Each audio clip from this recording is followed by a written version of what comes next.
título geral dessa nossa sessão foi sugestão do professor Moriguchi, que é longevidade, privilégio ou castigo. E aí nós vamos debater esse tema, teremos 3 belos apresentadores. Eu vou pedir para a doutora Gisele Meiners que apresente os temas e os nossos apresentadores de hoje. Por favor, doutora Gisele. Bom dia a todos. Meu prazer apresentar a mesa. Vamos começar com o Dr. Renato Gorja Bandeira de Mello, médico geriatra pela URGS, mestre em saúde pública com concentração em epidemiologia e bioestatística pela Johns Hopkins University nos Estados Unidos, doutor em ciências da saúde em cardiologia pela URGS, professor do departamento de medicina interna da FAMED URGS, que vai falar sobre por que envelhecer pode estar sendo um castigo no Brasil, epidemiologia do envelhecimento no Brasil. Na sequência, teremos o Dr. Emílio Moriguchi, médico geriatra, professor da Faculdade de Medicina da URGS, fundador da geriatria do Hospital de Clínicas de Porto Alegre, fundador do projeto Veranópolis de Envelhecimento Saudável em 1994, estudo longitudinal de envelhecimento mais longo do Brasil. E a palestra dele será Como Envelhecer para que a longevidade seja um privilégio. E em terceiro teremos o Dr. Valdemar de Carli, médico cardiologista com formação no Instituto Nacional de Cardiologia do México, mestrado em cardiologia pela Universidade Nacional Autônoma do México, iniciou o projeto Veranópolis em 1994, juntamente com o Dr. Emílio Moriguchi, era secretário municipal de saúde naquela época, depois foi prefeito municipal de Veranópolis por várias gestões, sempre apoiando o projeto Veranópolis de longevidade e qualidade de vida. Ele vai falar sobre longevidade e a importância do poder público, Veranópolis, cidade amiga do idoso pela Organização Mundial de Saúde. Doutor Renato, pode. Bom dia a todos, me escutam bem? Primeiramente, dizer que é uma imensa honra poder estar aqui com tantos colegas renomados e importantes para a história da medicina do nosso estado e também poder contribuir de alguma forma com esta sessão. Agradeço imensamente o convite e espero que seja um momento de reflexões e também de debates acadêmicos científicos a respeito do tema. A mim coube uma tarefa difícil, que é responder se envelhecer no Brasil pode ser um castigo. Primeiramente, eu gostaria de antecipar, dizer que envelhecer para mim não é um castigo, é sim um privilégio, como o professor Moriguchi vai falar na sequência, mas muito do nosso pensamento atrelado a esse conceito, obviamente, racional, né? Existem diversas questões atreladas ao processo de envelhecimento que podem se associar a sofrimento e dificuldades, mas boa parte da forma como a sociedade enxerga esse problema é moldado por lógicas e filosofias utilitaristas que faz parte da mente de todos nós. Como expressado nessa figura que remonta à filosofia utilitarista, quando a gente precisa tomar uma decisão, o que é mais útil nessas circunstâncias. Se eventualmente eu descrever a pessoa sozinha, tendo 45 anos, e os outros 5, um grupo composto por indivíduos de 70 a 78 anos, nossa cabeça já começa a tentar trabalhar de forma utilitarista para tomar decisão. Mas e se fosse o contrário? Se a gente tivesse um de 75 anos daquele lado e 40 a 58 anos desse lado? Será que a nossa mente aqui já não tende a tomar uma decisão baseada nesses conceitos utilitaristas? É natural que sim, mas a gente tem que cuidar para que essas lógicas não permeiem todo o resto do nosso pensamento quando diante da tomada de decisões, quando a gente cuida de uma pessoa, seja quando a gente trabalha na gestão de instituições ou até mesmo de estruturas do Estado voltadas ao cuidado da população. Então, deixando claro que para mim envelhecer não é um castigo, né? Mas quando a gente começa a olhar para os sinais na rua de como a sociedade enxerga o idoso, muitas vezes nós nos deparamos com essas figuras que remontam à dor, à dependência, à necessidade de amparo, e é algo que a gente precisa evoluir, né? Mudar o nosso mindset.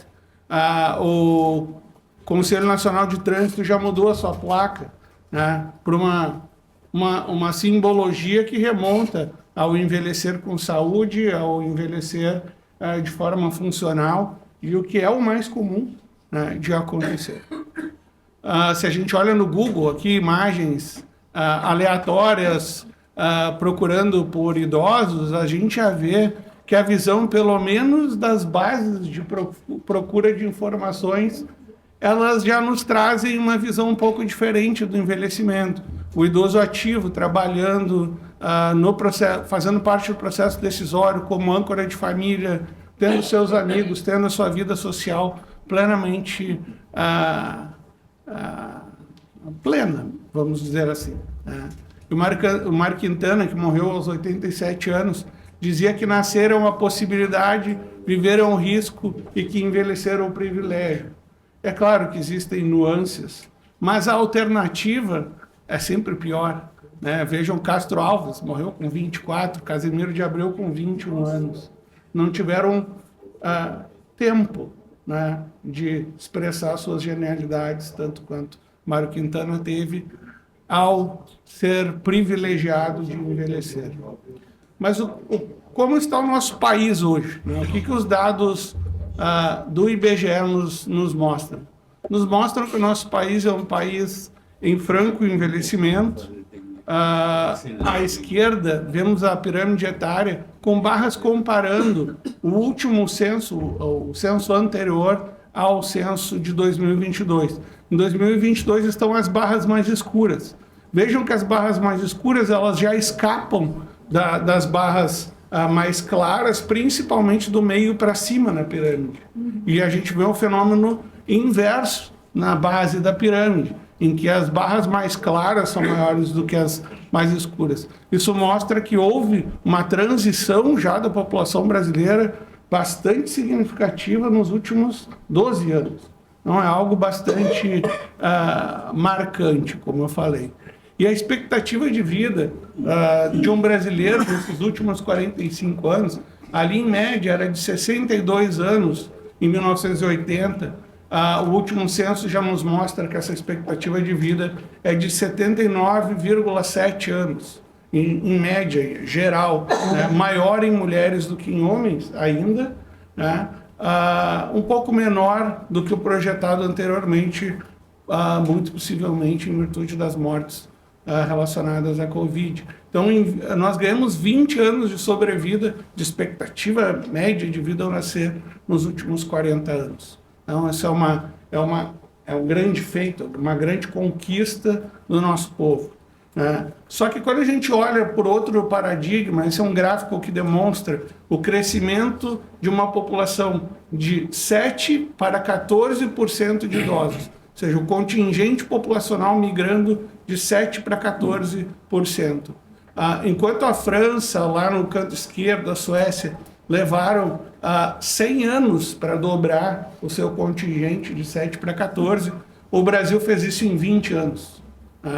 Nós passamos de 8 para 14% da população em 20 anos. E agora o que é mais alarmante, vendo daqui para frente, enquanto os países desenvolvidos continuam nessa trajetória progressiva em um ângulo não tão expressivo de envelhecimento do seu contingente total da população, o Brasil, ali, ele é aquela linha roxa, a gente vai dobrar o número, ou seja, do contingente proporcional de 14, esses 14 que nós já estamos à beira de chegar, para 28% em 30 anos. Então essa é a grande diferença, talvez, aqui, das possibilidades de preparo para o envelhecimento saudável no nosso país.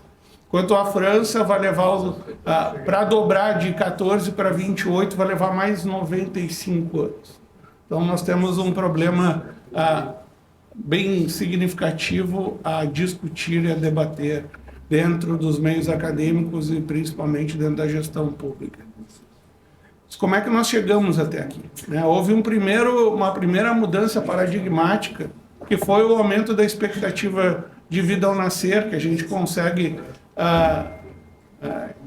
perceber ao longo da história que, assim, apesar que nós temos o autorretrato, dito autorretrato de Leonardo da Vinci, à esquerda, que morreu próximo aos 70 anos, né? E uma figura de uma senhora da Idade Média, já bastante envelhecida. Ou seja, a capacidade biológica de viver bastante, ela sempre esteve com a gente. Nós temos diversos exemplos ao longo da história antiga e da Idade Média de pessoas que atingiram idades de 80, 90 anos. Algumas anedóticas, outras com mais comprovação histórica, mas isso a gente já tinha. O nosso problema maior era o envelhecimento populacional, um contingente significativo que atingisse idades mais avançadas. E a gente pode ver através desse gráfico, que é um gráfico que ilustra a evolução da expectativa de vida ao longo dos anos, em que até em torno ali de 1870, a expectativa média de vida de um ser humano na Europa, na Oceania, enfim, era em torno de 37 anos. E isso se imagina, por estudos de paleontologia, que era algo estável há milhares de anos, né? Mas aí algo muda na Europa, que a curva, o ângulo da curva começa a mudar e a expectativa de vida começa a aumentar. Basicamente, o que acontece é a Revolução Industrial, a urbanização e urbanizações mais organizadas, já a saúde pública ganhando a sua primeira onda de trabalho, principalmente voltada às medidas sanitárias. E nós vemos que um pouco depois, por volta de 1910, as Américas, a Ásia, o mundo começa a evoluir em relação a esse parâmetro. E hoje, boa parte do mundo, já lá na parte superior direita do gráfico, atingindo expectativas médias de vida ao nascer maior do que 70 anos. Fruto da evolução sanitária, né, do advento dos antibióticos, do avanço da medicina e da evolução da sociedade como um todo. Ou seja, isso é uma conquista da humanidade, do ser humano, né, de forma coletiva conseguiu evoluir. Esse foi o primeiro paradigma.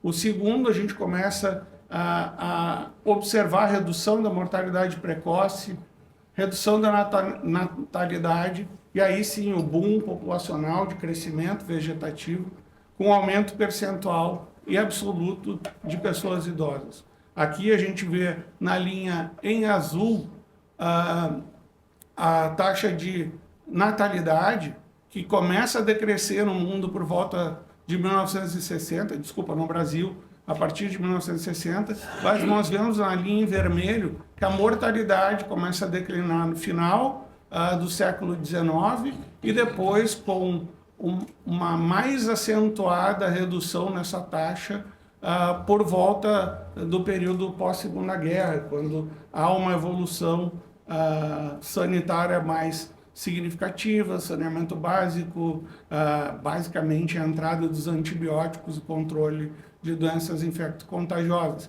E no gráfico mais ao lado, em roxo, nós vemos o acúmulo de pessoas idosas e o quanto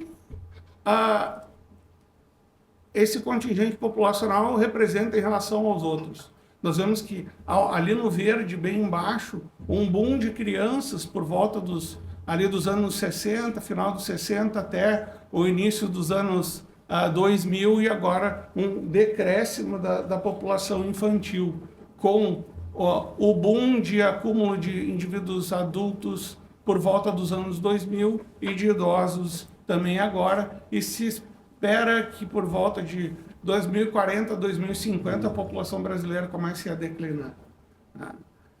E esse é o fenômeno mais perceptível. Em 1980, naquela barra lá de cima, no cantinho direito, 4% da população era composta por indivíduos idosos. Agora, nós chegamos a quase 11% da população. Com um ponto importante a ressaltar. Houve uma mudança de critérios. Na penúltima barra para cima, o ponto de corte era 60 anos. Agora, o nosso ponto de corte, em alinhamento com países em desenvolvimento, é de 65 anos. Então, a partir de 60 anos, nós já estamos quase em 15% de pessoas idosas compondo a população. O terceiro, tem mais gente vivendo após os 70 anos de idade. Aumento da expectativa de vida após os 60 anos. Chama de expectativa de vida residual, né? Então, aqui a gente consegue perceber que não é só mais redução da mortalidade precoce. As pessoas estão vivendo mais, mesmo depois de terem passado pelo, entre aspas, processo seletivo inicial, né, das mortalidades precoces. E nós percebemos que, em 1965, por exemplo, as pessoas que nasceram, essa corte, 51% deles viveram além dos 65 anos. A corte de 1950, 48,3% viveram além dos 65 anos.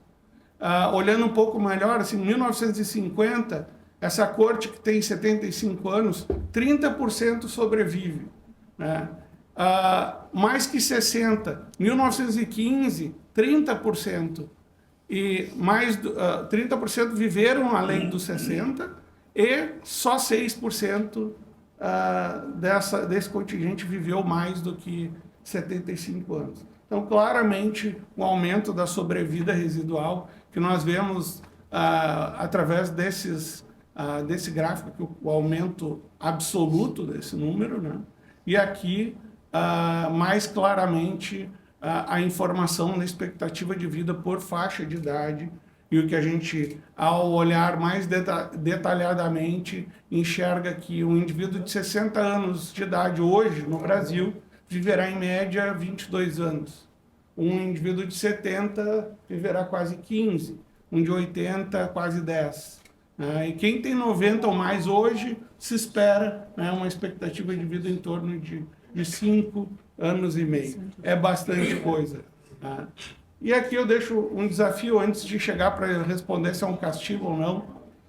O quarto paradigma, que é o aumento da máxima expectativa de vida possível.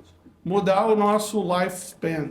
Será que a gente vai conseguir viver mais do que 140 anos? Talvez daqui a pouco a gente consiga responder. Ou será que nós teremos seres humanos com partes robóticas e robôs com partes humanas? Não sei. Vamos ter que acompanhar os desdobramentos. Mas qual é o impacto do envelhecimento populacional? Quais são os pontos que geram maior preocupação, né? Falando nesse, entre aspas, castigo. Aquela boa notícia dos 21 anos, 22 anos de sobrevida depois dos 60 anos, ela pode ser contraposta com essa informação que nós vemos no gráfico de barras abaixo, que ali para mulheres de 60 a 64 anos, desses 25 anos que viverão, 13 com incapacidades. Os homens dos quase 20, 7 com incapacidades. E se percebe, quando a gente vai descendo, olhando as faixas etárias mais avançadas, que o tempo médio vivido com incapacidades e dependências é maior do que o tempo livre de incapacidades. Então, aqui é o grande desafio que nós temos como comunidade médica e também como sociedade. Fazer com que as pessoas vivam esse tempo com melhor qualidade e, eventualmente, até aumentar esse tempo de sobrevida. Esse é um gráfico que demonstra aqui no sul do Brasil, no Brasil, a diferença da expectativa livre de incapacidades, né? Tanto em homens em cima quanto mulheres embaixo, comparando 98 a 2013. E claramente há um desvio à direita, ou seja, mesmo em pouco tempo, né? De 98 a 2013, a gente já vê um gap de ganho de sobrevida depois dos 60 anos bastante significativo, tanto para homens quanto para mulheres. Mas como é que o nosso povo está vivendo? Como é que os idosos estão? Esse é um estudo, o estudo iCope Brasil, que eu sou um co-diretor com colegas da USP e da UFRJ, que avalia pessoas cadastradas em unidades básicas de saúde em vários centros do país. É um estudo com amostragem aleatória, sistemática da população. Não são só pessoas que estão indo lá consultar. Ou seja, é uma amostra que, apesar de não ser um estudo de base populacional, ele se aproxima disso. O que nós vemos é que a maioria são mulheres ali na primeira barra. Na segunda barra, a gente vê que tem metade se autodeclara como sendo pretos ou pardos. É importante declarar que esse estudo ele é feito em diversos estados do Brasil, né? Do norte até aqui o Rio Grande do Sul. A nossa população, 85% se autodeclara branca, é bastante diferente. São grupos heterogêneos. Escolaridade em anos menor que 8 anos, 60% dessa população. Grande maioria, 71% é hipertenso, 30% tem diabetes e por aí vai, né? E, de forma importante, 45% tem 4 ou mais comorbidades a partir dos 60 anos, que já caracteriza uma população algo doente, né? E quando a gente olha para os pilares de capacidade intrínseca, que são os substratos para a saúde física e mental, nós vemos que 43% apresentam alguma alteração em testes cognitivos. No segundo, 52% apresentam algum declínio de mobilidade, quer seja em equilíbrio ou desempenho físico. 28% em risco nutricional ou desnutrido. 62% alguma alteração visual significativa, 23% com audição moderadamente alterada e quase 30% apresentam sintomas depressivos. Ou seja, aqui está o castigo, né? É isso que a gente precisa focar, é aqui que a gente precisa trabalhar. 13% dessa amostra já tinha algum grau de dependência para executar atividades do dia a dia. E nós vemos que 47% já tem critérios de pré-fragilidade, ou seja, tem algum critério de fragilidade, quer seja de redução de força, lentidão, perda de peso, redução de energia, baixa atividade física, e 7% da nossa população considerada frágil, aqui usualmente atrelada a um alto grau de dependências. Esses são números do Hospital de Clínicas de Porto Alegre, que remetem ao percentual de internações em pessoas com mais de 60 anos. Gradativamente, desde 2010, não é muito tempo, a gente passa de 45% do contingente de adultos hospitalizados para mais de 50% dos leitos ocupados por pessoas com mais de 60 anos de idade. Esse é o número que tende a crescer e, de forma mais significativa, a gente vê um número de pessoas acima de 75 anos crescendo de forma substancial, o que remete a cuidados de saúde complexos, de difíceis decisões e bastante consumo de recursos. E a questão econômica, que eu não vou adentrar porque não é a minha área, mas hoje, para cada 100 crianças, a gente tem 55 idosos. Isso vai gerar impactos na economia, estratégias de educação. Nós vamos ter que repensar políticas de emprego e aposentadoria, políticas de saúde pública, cultura de uma nova velha sociedade. Nós vamos ter que trocar a roda do carro com o carro andando, e em alta velocidade quando comparado a outros países do mundo. Essa é a nossa razão de dependência. Número de pessoas dependentes dividido por pessoas economicamente ativas. Nós, agora, em 2019, a nossa curva mudou de direção. Antes era uma curva decrescente, ou seja, gradativamente mais pessoas ativas em comparação com os dependentes e, sobretudo, em virtude do envelhecimento populacional, agora essa taxa tende a crescer ao longo dos próximos 30, 40 anos. Algo também, outro desafio para que o castigo, assim dito, seja...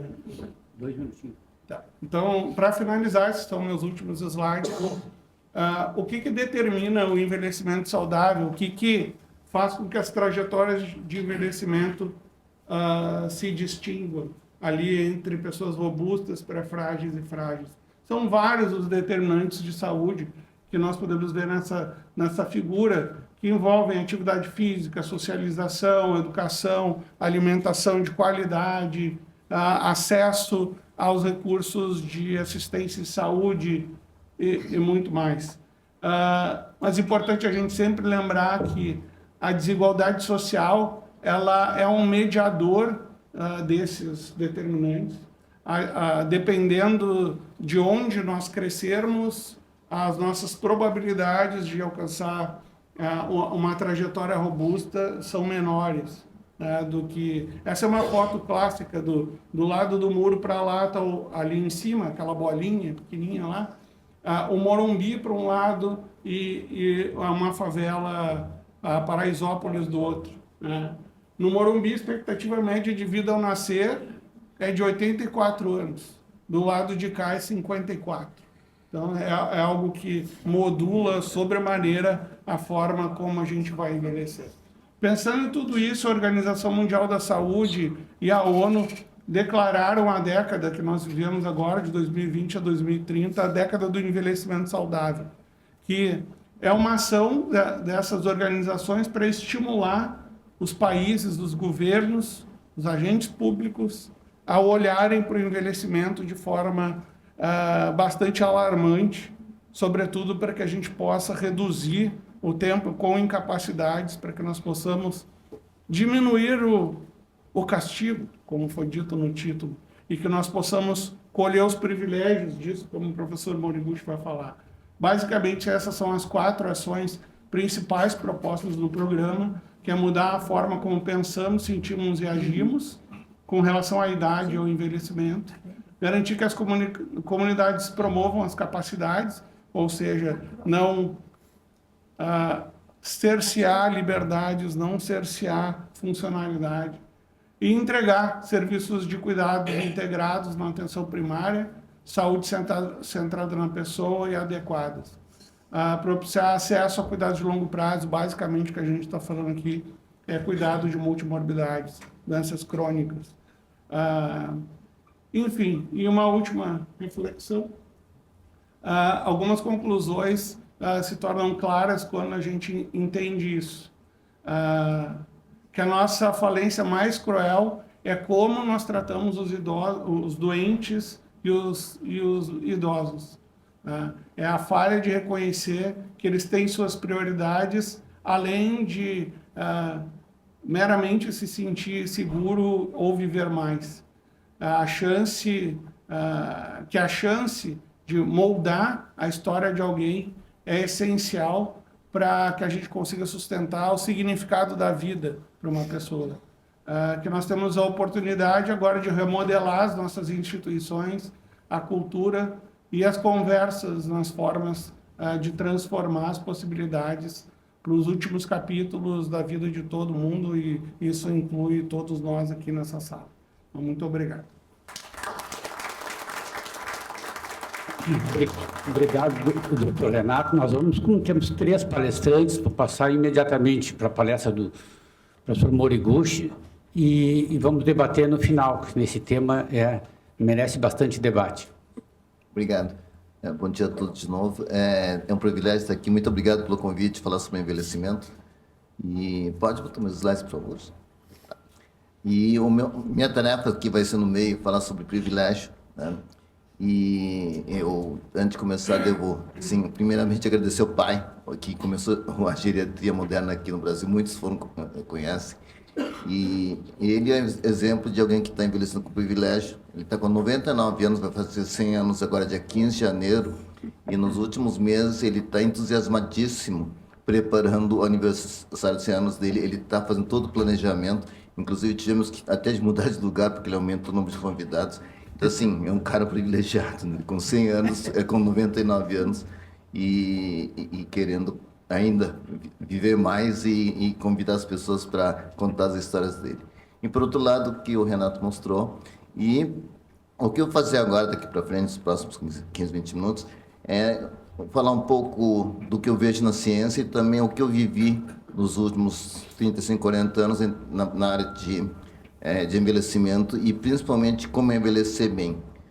Em relação a esse tema, eu não tenho interesse. E como o Renato já falou, todo mundo sabe que nós estamos envelhecendo, o mundo está envelhecendo, mas o grande desafio é o que realmente é importante para envelhecer bem. Né? E a nossa finalidade de todos nós, porque todos nós envelhecemos, acho que o objetivo de cada um de nós e todos é ser feliz, né? Envelhecer bem, ser feliz. E eu vejo isso, né? Nos fins de semana, quando eu visito o pai, a felicidade dele de estar vivo aí, estar com netos e bisnetos, enfim. Né? Eu queria isso para todos. E aí, nos últimos anos, né, eu tenho me debruçado muito sobre tentar descobrir o que é importante para cada um de nós, né, além de tudo que se sabe da ciência, da dieta, atividade física. Eu não vou falar sobre isso hoje, tá? Mas eu vou trazer uma reflexão de o que realmente seria importante. E como todo bom japonês, né, nós trabalhamos com ideogramas, a resposta está ali. A fórmula da longevidade com privilégio, o segredo da longevidade feliz, é esse ideograma. Esse ideograma é uma letra só, né? Mas representa a simbologia da longevidade feliz.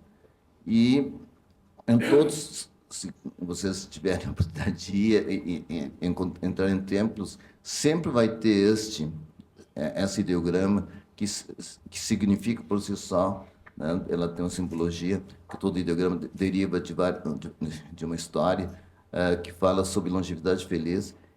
E, como tudo na vida, a gente já vai aprendendo, né? E eu gostaria de colocar primeiro, né, algumas evidências que a gente tem, a gente sempre lê e aprende, né, da literatura, e outros que fui aprendendo ao longo do tempo no projeto Veranópolis, e nós começamos juntos, eu, o Dr. Valdemar, que está aqui, em 94, faz 31 anos, e tenho convivido com os idosos saudáveis de Veranópolis, esse período todo, e tentando aprender quais são os segredos da longevidade.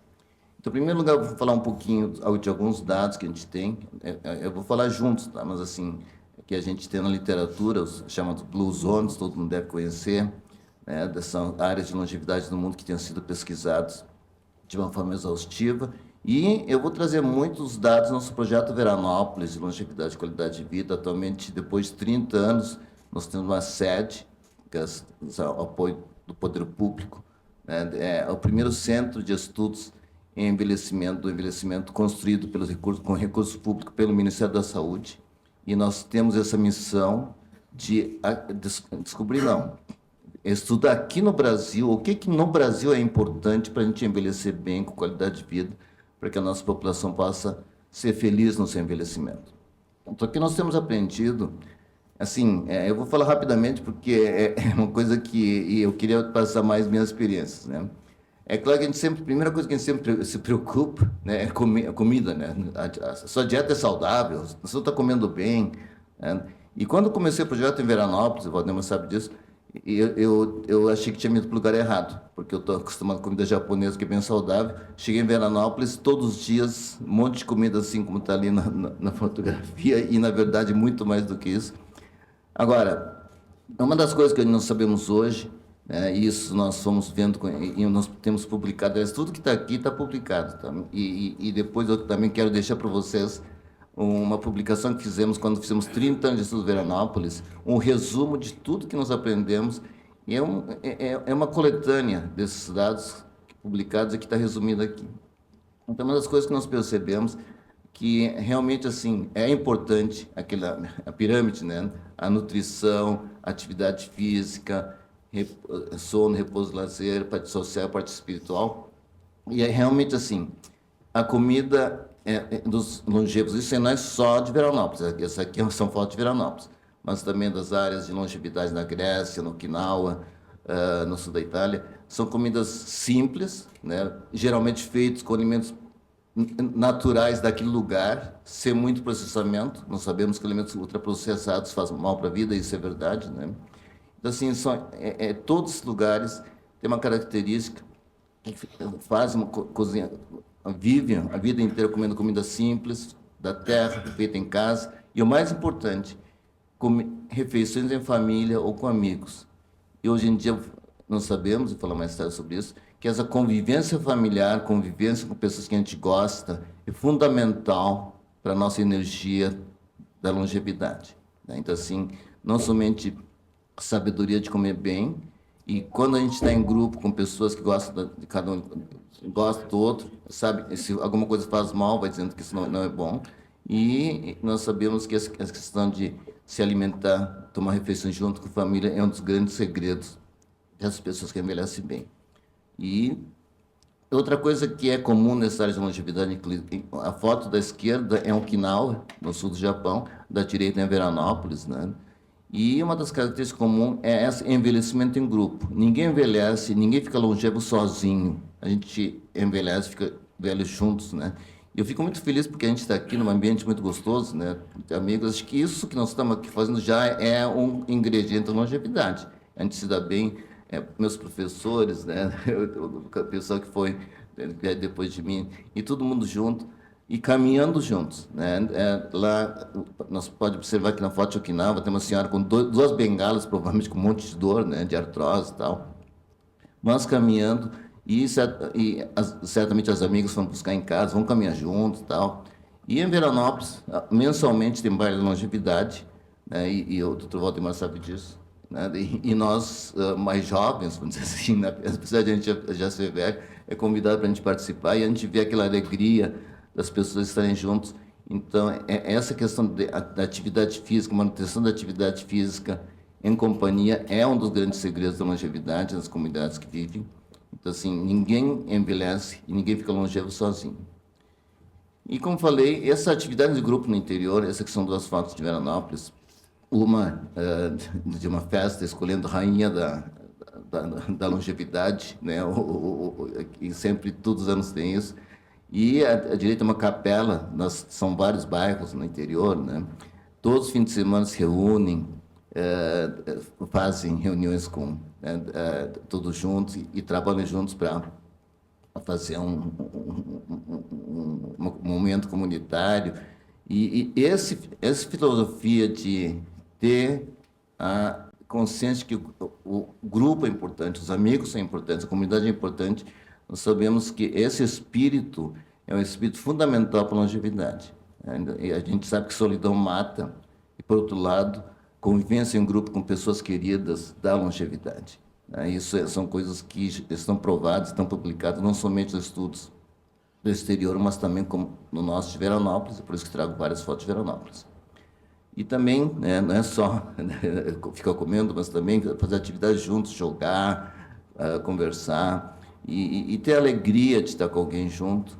E aqui eu queria fazer um comentário. Tem um estudo já publicado, que alguns dos senhores devem ter lido, dos estudantes de Harvard, né, que viram quais são os estudantes mais saudáveis do ponto de vista mental, mais felizes, né?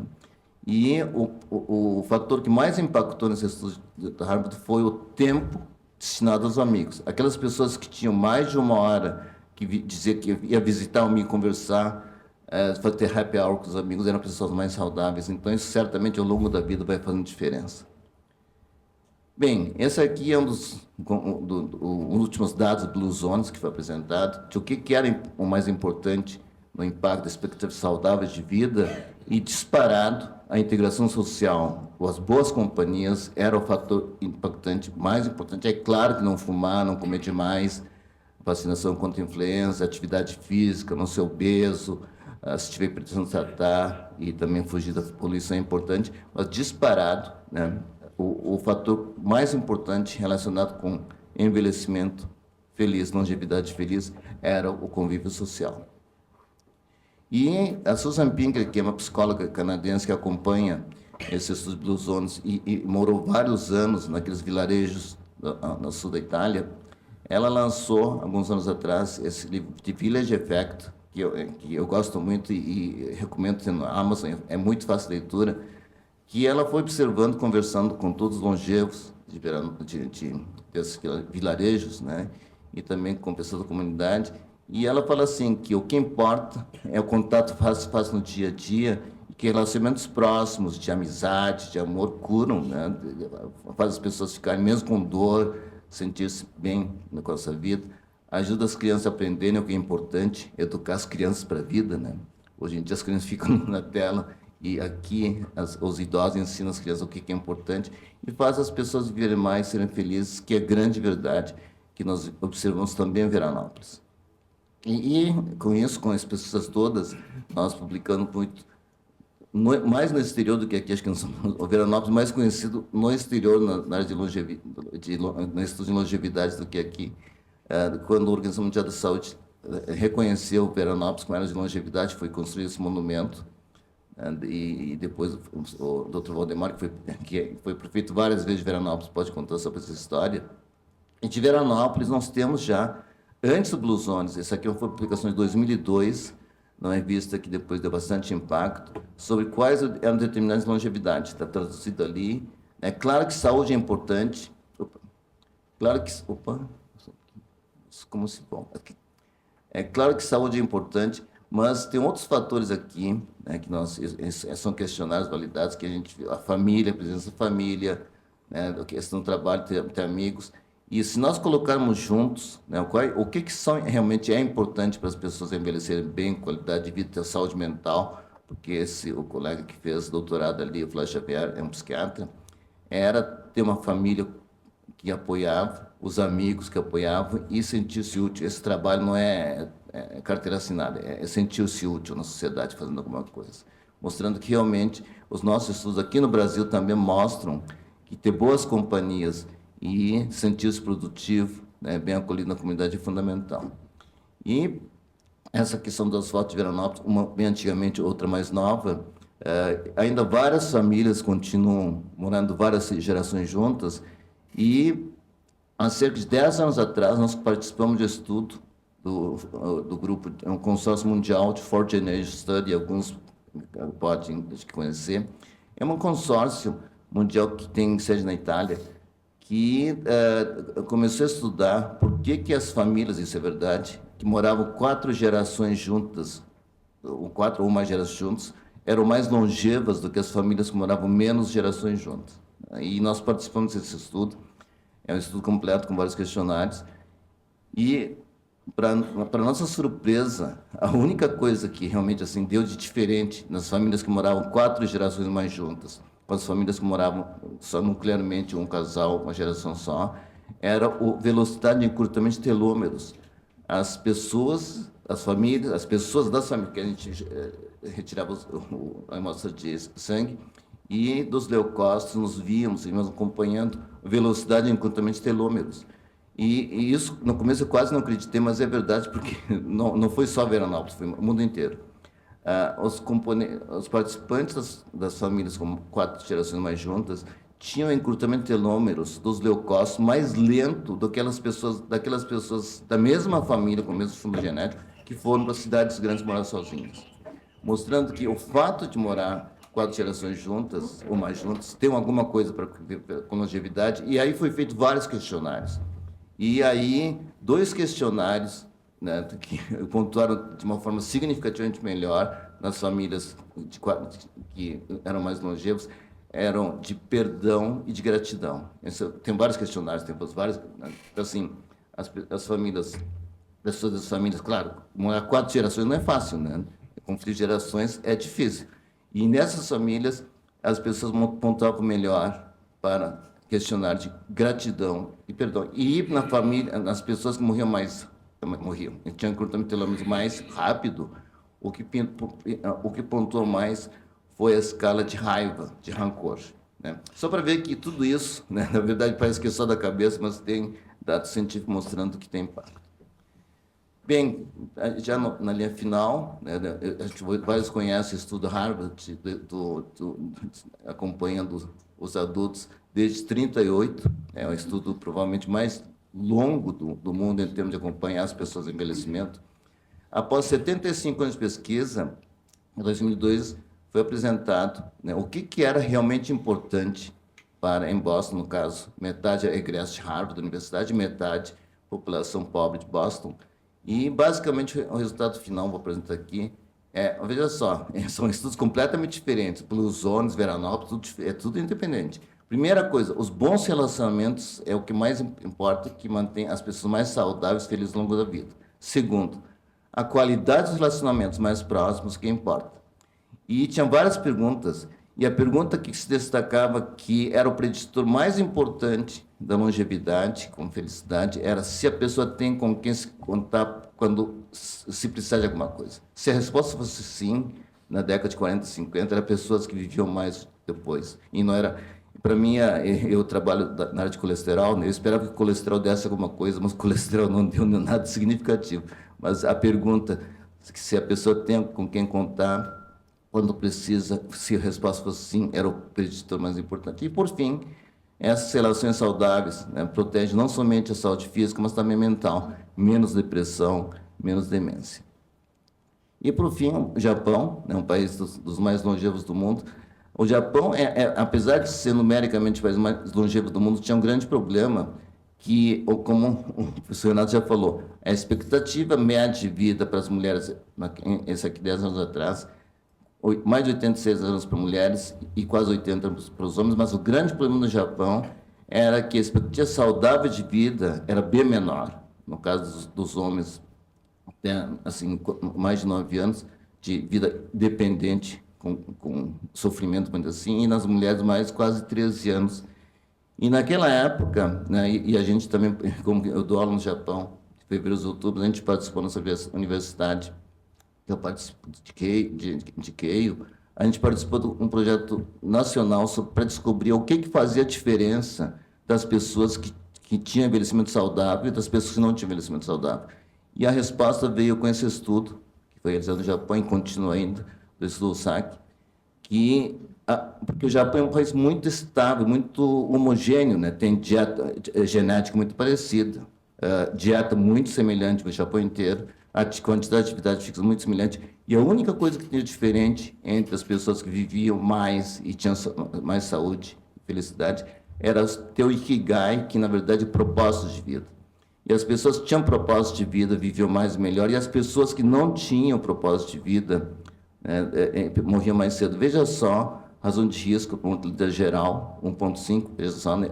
Mortalidade cardiovascular, 1,6, mortalidade externa, no Japão, no caso, suicídio, 10% de diferença, e mortalidade por câncer. E, inclusive, essa questão foi bem estudada, porque o câncer é muito frequente no Japão, é a primeira causa de morte, né? E é muito diferente a prevalência de câncer entre os que têm Ikigai e os que não têm Ikigai. Ikigai, só para entender, é viver o que a gente gosta a vida inteira, no qual a gente vai se tornando bom, e o que tem que ser alguma coisa que a comunidade precise, que as pessoas têm que se sentir útil, né? E também a gente tem que sobreviver, isso tem que ser pago. Bem, o que a gente gosta de fazer fica bom é a nossa paixão, o que a gente gosta, que a comunidade precisa, a nossa missão, né? E o que o mundo precisa, o que a gente pode ser pago na nossa vocação, e o que a gente é bom, né, nós como médicos aqui, e que nós podemos ser pagos na nossa profissão. E viver isso ao longo da vida é o Ikigai, e que no Japão é considerado fator fundamental para a diferença de longevidade com saúde e qualidade de vida. E aqui eu fui visitar o deus do Ikigai. É bem legal. E o nome desse deus do Ikigai é Pinkoro. Pin, em japonês, significa vive ativamente. Koro é morrer, é morte súbita, morrer de repente. Então, viver ativamente enquanto pode, e quando chega a hora de partir, ser levado rapidamente. Bem, isso não é só no Japão, tá? Porque depois desse estudo, foram feitos vários estudos no mundo inteiro, essa aqui, na verdade, é uma meta-análise, vendo se ter propósito de vida firme tinha impacto sobre a mortalidade total, e tem. Esses aqui são estudos vários da Europa, um dos Estados Unidos, e principalmente sobre a mortalidade cardiovascular no mundo ocidental, a primeira causa. Significativamente menos eventos cardiovasculares nas pessoas que tinham propósito de vida. E a revisão sistemática de literatura mais recente mostrando que realmente ter propósito de vida ao longo da vida proporciona uma saúde melhor. Essa aqui, principalmente nos Estados Unidos. Bem, estou terminando. Como envelhecer, e para que isso seja um privilégio, acho que, para mim, todo mundo sabe de dietas, atividade física, essas coisas, Mas, para mim, as boas companhias, bons parceiros de vida, é a coisa mais importante. E eu digo assim, né, muitas vezes eu adoro comer, eu gosto de comer bem, e adoro um churrasco. E às vezes eu estou na churrascaria, né, comendo churrasco com meus amigos ou com minha família, e sempre tem um paciente que chega nas minhas costas assim: doutor, se eu comendo essa picanha com gordura. Eu digo assim: puxa vida, esqueci, eu acho que não lhe falei uma coisa no consultório. Mais importa com quem estamos comendo do que estamos comendo. É mais ou menos isso. Então, eu tenho que finalizar, eu acho fundamental para a gente envelhecer bem o que nós estamos fazendo aqui, ter boas companhias, parceiros, famílias, amigos, rede social também, mas não na tela, mas pessoal, face a face. Saber comer, claro, com sabedoria, viver o seu propósito de vida, seu Ikigai, e também, né, não ficar parado e ter atividade física. Eu desejo um envelhecimento com privilégio para todos vocês. Obrigado.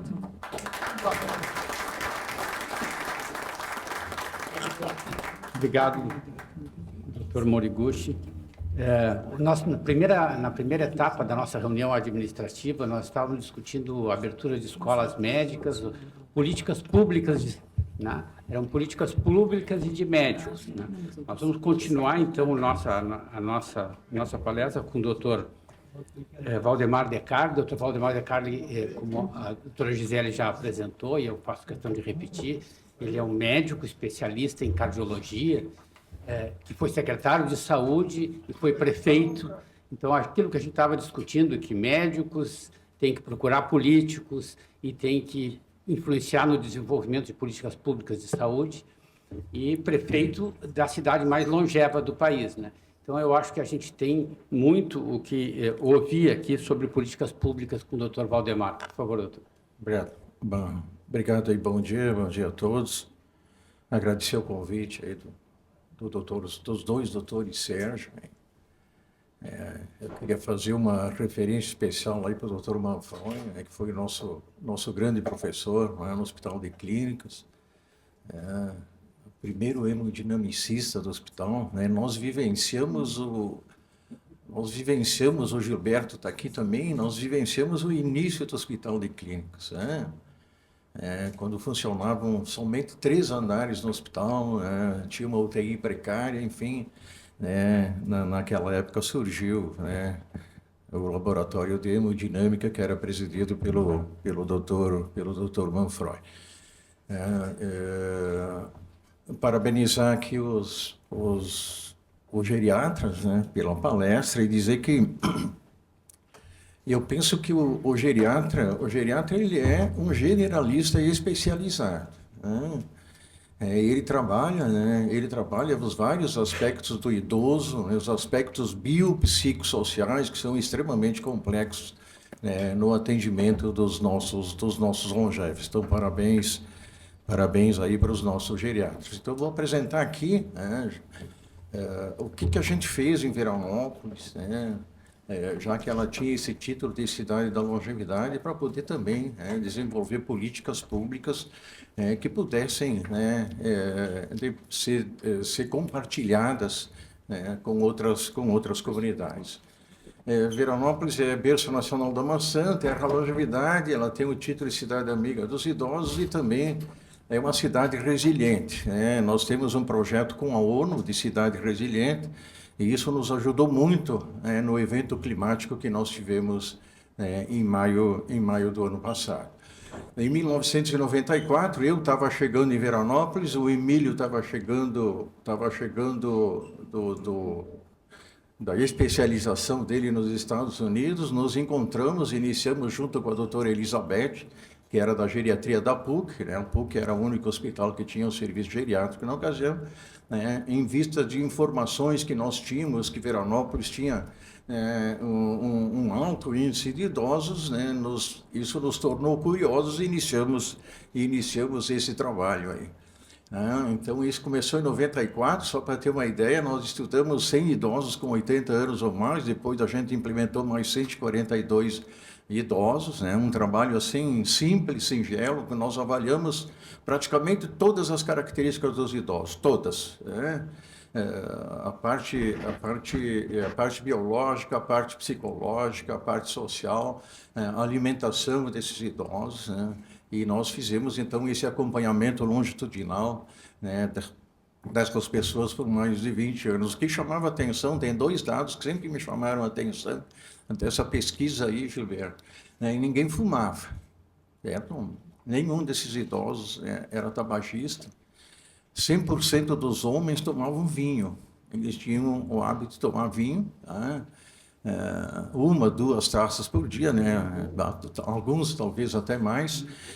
E outro dado importante, 83% das mulheres tomavam uma taça de vinho por dia. 83%. As mulheres também tomavam vinho, acompanhavam o seu marido. Esses são dados que nos chamaram a atenção naquela ocasião. Nós temos instituições parceiras, né? A PUC, nós já fizemos trabalhos com o INCOR de São Paulo sobre vinho, exatamente sobre vinho, né? Com o Dr. Protásio, em São Paulo, que é do Departamento de Aterosclerose, e com o HCOR também de São Paulo, em que nós auxiliamos, né, na realização de uma dieta mediterrânea à brasileira, tá? Com os ingredientes brasileiros, né? Então, o nosso instituto também participou. E temos parceria com o Hospital de Clínicas, enfim, com várias outras instituições. A expectativa de vida em 1997, vocês vejam que Veranópolis era bem mais alta do que no Rio Grande do Sul e também no Brasil, tanto em homens, né, quanto em mulheres. Se ainda as pessoas nos perguntam, mas Veranópolis ainda é uma cidade longeva, é uma pergunta muito difícil de responder, porque nos últimos 20, 25 anos, essas cidades da Serra sofreram um processo de industrialização muito grande, enorme. Isso praticamente mudou, né, toda a nossa cultura, né, toda a nossa sociedade. Só para vocês terem uma ideia, o Veranópolis hoje é o segundo maior produtor de biocombustível do estado, é uma empresa que emprega quase 1.000 pessoas. E nós somos hoje o polo de microfusão do Brasil. O Veranópolis é um polo de microfusão, a realização de pequenas peças milimétricas que servem para a indústria automobilística, enfim, para todos os setores. Então, vocês vejam, todas essas empresas empregam mais de 400 pessoas, a média, 300, 400 pessoas. Então, vocês vejam que a gente recebeu um fluxo enorme de pessoas de outros locais, de várias localidades, e certamente mudou toda a característica da Serra Gaúcha.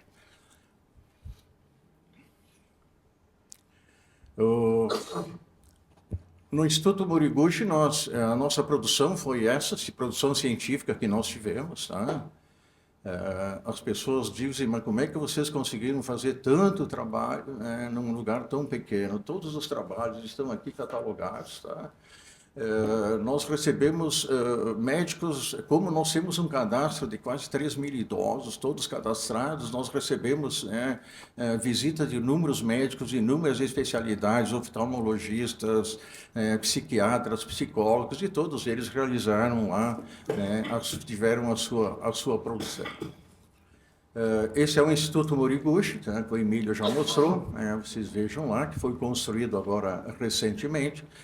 O Instituto trabalhava em 3 locais diferentes lá em Veranópolis, nós não tínhamos uma sede única e nós conseguimos construir, terminar o Instituto em 2021, que é onde a gente agrega todos os nossos serviços. O Instituto recebeu o nome do pai do Dr. Emílio, e hoje o que mais nós estamos trabalhando no Instituto, são assuntos que não chamamos de suma importância nos idosos, demência, doença de Parkinson. Tá? Nós estamos assim com já 1.200 pessoas cadastradas. Nós participamos de um estudo conjunto brasileiro, que aqui no Rio Grande do Sul, ele é levado a cabo pelo Eduardo, pelo Eduardo aí da Universidade Federal do Rio Grande do Sul, em que a gente vai dosar, a gente vai começar agora a dosar, através de um aparelho que a gente conseguiu do governo do estado, a gente vai começar a dosar, né, a proteína, né, a beta-amiloide. A gente sabe que a demência, ela é pré-clínica, ela é leve, ela é moderada e ela é severa. Então, a gente está tentando trabalhar nessas pessoas, né, que já com alterações cognitivas pré-clínicas, ou demências leves, né, através da dosagem, né, dessa proteína. E até dosar onde existe a tendência familiar genética para demência. Então, esse é um trabalho enorme, né, que está agora iniciando. Nós já temos 30 pessoas que já fizeram exames, mas a gente vai tentar levar a cabo em todas essas pessoas que estão lá cadastradas, até para dar uma perspectiva para essas pessoas. Se eu tenho um familiar que teve demência jovem, alguma coisa, a gente vai pesquisar, né? Vai pesquisar a proteína, essa beta-amiloide, em toda a sua família. Enfim, é um trabalho enorme que está sendo lá por nós realizado. A doença de Parkinson também, a gente está estudando a prevalência da doença de Parkinson aí na nossa micro-região. Nós temos recebido inúmeros pacientes, por exemplo, que têm diagnóstico de Parkinson e o tremor tem outra causa. Então, a gente está avaliando todos esses pacientes através de... É o Dr. Riedel, que é um especialista em doença de Parkinson, está fazendo esse trabalho para a gente catalogar realmente quem tem doença de Parkinson na nossa micro-região ou quem tem alguma outra doença de tremores. Esses são os nossos... nós também mantemos lá no Instituto, eu faço a parte de cardiogeriatria, nós mantemos no Instituto, cada 2 meses, discussão de casos com os médicos das unidades sanitárias. Veranópolis tem 5 unidades sanitárias, tem uma unidade central, e a gente discute todos os casos que eles têm dúvidas, né, sobre esses assuntos, demência, doença de Parkinson, cardiogeriatria, né, para qualificar o atendimento, né, nas nossas unidades, e que os pacientes tenham uma continuidade. O paciente, por exemplo, com insuficiência cardíaca, ele precisa ter uma continuidade de tratamento. É extremamente necessário. E não adianta a gente internar o doente no hospital e ele vai para a unidade sanitária e a gente perde esse paciente. Então, nós estamos fazendo esse trabalho, né, junto com o Instituto está fazendo, né, junto com todos os médicos da unidade sanitária. Aí veio uma pergunta. Veranópolis é uma cidade longeva, e o que a cidade está fazendo para os nossos idosos? O que nós estamos fazendo? Nós estamos estudando eles, estamos atendendo a saúde deles, mas o que nós estamos fazendo, né, para os nossos idosos, né, num atendimento que a gente chama globalizado? E a gente procurou, então, a Organização Mundial de Saúde, através da rede global que eles têm, e iniciamos o processo de cidade amiga do idoso. Esse é o objetivo dessa rede global de cidades e comunidades: prestar apoio técnico, criar relações, troca de informações e criar intervenções adequadas que possam trazer, né, um benefício para os nossos idosos. A rede global da OMS tem em todo o mundo, ela tem 1.739 cidades que já têm o selo, né, o selo de cidade amiga do idoso. Veranópolis é uma delas. Organizamos o Conselho Municipal do Idoso, porque isso aqui é extremamente importante. O Conselho Municipal do Idoso na cidade é extremamente importante, porque é através dele que nós buscamos os recursos para poder fazer os nossos trabalhos. As parcerias. Então, esse trabalho nós iniciamos, né, fazendo uma entrevista quantitativa e qualitativa com 800 idosos acima de 65 anos de idade. O que eles achavam de bom na cidade, o que eles achavam de muito ruim na cidade, Então, os pacientes foram divididos, né, em grupos, em fóruns, em grupos técnicos, e o questionário foi dividido em 8 temas: a pesquisa quantitativa, em que se analisava isso: ambiente físico, transporte, moradia, participação, respeito e inclusão social, comunicação, informação, oportunidades de aprendizagem, apoio e cuidado. Esses foram os temas, né, que foram analisados, né? E a resposta era bom, razoável, fraco ou não sei. Opa, peraí, passei uma. A pesquisa qualitativa foi feita com fóruns públicos, né, também analisando esses aspectos, né, ambiente físico, transporte, enfim, participação, e a gente fez todo esse trabalho. Essa pesquisa levou mais de ano, levou 18 meses para a gente concluir essa pesquisa, porque a partir dela é que nós iniciamos a tomar algumas ações.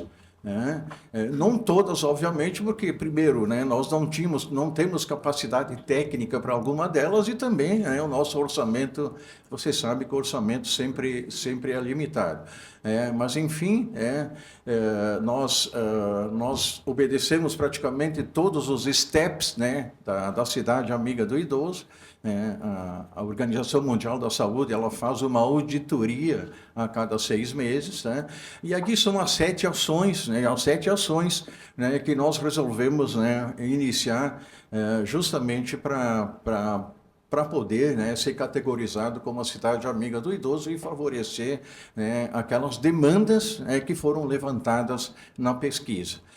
Um do projeto da Secretaria da Saúde prioritário foi o projeto Cuidando da Dose. O Renato está aí, participou, o Renato aí, ó, em que nós, né, analisamos os idosos, nossos postos de saúde, a medicação que esses pacientes estavam tomando, no sentido de normatizar a prescrição, e muita desprescrição, né, foi realizada com esse trabalho, tá? Porque a gente percebeu que os idosos, obviamente, faziam uma confusão enorme quando eles tinham a maioria deles tem a sua polifarmácia. Aqui é o treinamento com os médicos da unidade sanitária, o projeto Cuidando da Dose, desprescrição na farmacoterapia do idoso, enfim, né, foram farmacoterapia para o tratamento de depressão, demências e Parkinson, tá? Abordagem terapêutica da dor. Esses foram 3 assuntos que nós tomamos, e a farmacêutica, as meninas da farmácia, elas separavam, né? Cada idoso recebia a sua medicação na sua caixinha específica aí. Então, esse foi o trabalho elaborado pela Secretaria da Saúde. Das demandas levantadas dos idosos foi a educação para a informática. A maioria dos idosos, sabe, tem bastante dificuldade para trabalhar no computador. Então, nós organizamos N cursos, lá tivemos uma assistência extraordinária aí, né? E nossos idosos aprenderam a trabalhar, né, com o computador e com o celular, okay? Com o computador e com o celular. Uma das demandas mais do interior eram ervas medicinais. Aí foi feito um trabalho em conjunto com a Emater. A Secretaria de Turismo, Indústria e Comércio, ela preparou todos os nossos comerciantes para poder receber bem os nossos idosos. A queixa é que os idosos iam nas lojas, a acessibilidade, né, acessibilidade ruim, a etiqueta dos preços era pequena, os idosos não conseguiam enxergar direito, enfim, né, foi feita toda essa capacitação para empreendedores, e eles testaram à direita aí uma roupa, né, que é a dificuldade do idoso de caminhar e de enxergar, ok? Essa roupa, ela é pesada, e então, para eles perceberem, né, justamente, né, para os empreendedores perceberam como é ruim para o idoso se locomover, né, dentro da loja. Turismo social, essa parte foi para conhecer os pontos turísticos, e a grande demanda era a melhora dos passeios públicos e das praças, e de calçadas. Essa era a grande demanda dos nossos idosos. Melhoria de calçadas, na parte de infraestrutura, melhoria de calçadas, as ruas da cidade não tinham um ponto de descanso, etc. Então, foi praticamente todas as ruas, as esquinas de Veranópolis, elas foram adaptadas com aquela figura, e foram colocados bancos aí, né, para as pessoas descansarem. Se vocês forem a Veranópolis, vocês vão ver um monte de idosos sentadinhos aí nos bancos aí da praça. Tá? Os passeios públicos, obviamente, todos eles foram... a gente fez uma averiguação, né? Os colégios, as entidades, a igreja, todos... todas as instituições, né, elas tiveram que se adaptar, né, e fazer todos esses passeios para os idosos. A iluminação também era uma demanda muito grande, que a cidade era muito escura. Então, nós trocamos, né, toda a cidade, mais ou menos 7.000 pontos de lâmpadas de LED. Né, nós trocamos praticamente toda a iluminação da cidade. E aqui a BR-470, que ela corta 3 bairros, né, o pessoal se queixava que tinha muita dificuldade à noite de cruzar aí, porque era escura, e era mesmo. Né, ela foi iluminada, 4 quilômetros de iluminação de LED aí. Essas foram as ações que nós fizemos, né, para melhorar a vida dos nossos idosos. Nós participamos da Conferência Internacional nos Emirados Árabes Unidos, em setembro de 2007, sobre cidade amiga do idoso, em Dubai. Tá? Veranópolis foi a única cidade brasileira a ser convidada. Tá? Opa, deixa eu voltar. Especificamente em saúde, o que nós fizemos foi organizar um PSF, um PSF, né, que a gente chama de Rede Bem Cuidar, específico para os idosos, tá? Com o treinamento de toda a capacitação, né, de toda a equipe. Esse PSF atende especificamente os idosos do nosso município, com uma equipe bem treinada. Na parte da assistência social, né, eles reclamavam de um ponto de encontro da assistência social, então nós construímos esse centro de convivência. Aí ele está recém-construído numa área da prefeitura, né? Uma área que foi até difícil da gente conseguir, porque tinha muita árvore aí, mas enfim, né? A causa era boa. Então esse centro de convivência já funciona, e nesse centro de convivência são realizados os trabalhos na parte social. Motivos para sorrir, né? São aqueles pacientes que tinham dentes muito precários, né? Todos eles foram atendidos, né? Todos eles foi sanado o seu problema. A ginástica da mente, pilates, né? As pessoas realizam pilates aí nesse centro de convivência, fazem jogos esportivos, caminhada monitorada, dança, artesanato, enfim, né? São todas as ações, né, realizadas pela nossa parte da assistência social. O hospital também teve que se adaptar a essa situação, ok? E também teve que... a cidade se preparou, o hospital foi construído, o hospital ele tem já quase 30 anos, né? Obviamente, né? Já existia uma série de limitações para os nossos idosos. O hospital fez o mesmo projeto, fez pesquisa interna, fez avaliação do ambiente físico, etc., como aquela pesquisa que nós fizemos com a comunidade. O que precisava ser melhorado dentro das possibilidades do hospital. Se trabalhou com os grupos, o pessoal que trabalha lá dentro, os cuidadores de idosos, e com pacientes internados. Então, essa foi a entrevista, a pesquisa, todo o trabalho e as adaptações, as adaptações que foram feitas no nosso hospital, banheiros, acessibilidade, e a oficina de capacitação para os auxiliares de enfermagem, enfim, todas as pessoas que trabalham dentro do hospital, eles foram capacitados para poder entender e atender de forma adequada aos nossos idosos. Já estou terminando. O Lar São Francisco, nós precisávamos ser um lugar para acolher.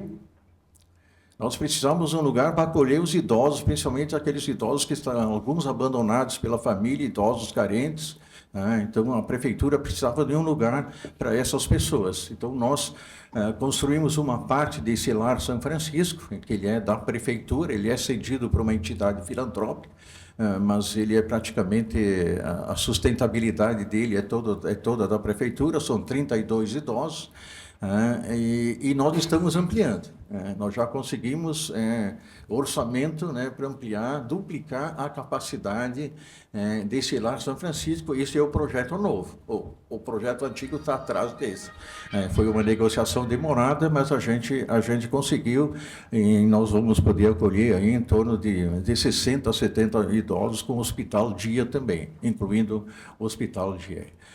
E vem a última parte aí, terminando, o grupo da longevidade, que o Emílio já mostrou, que é a parte do lazer, né, do convívio.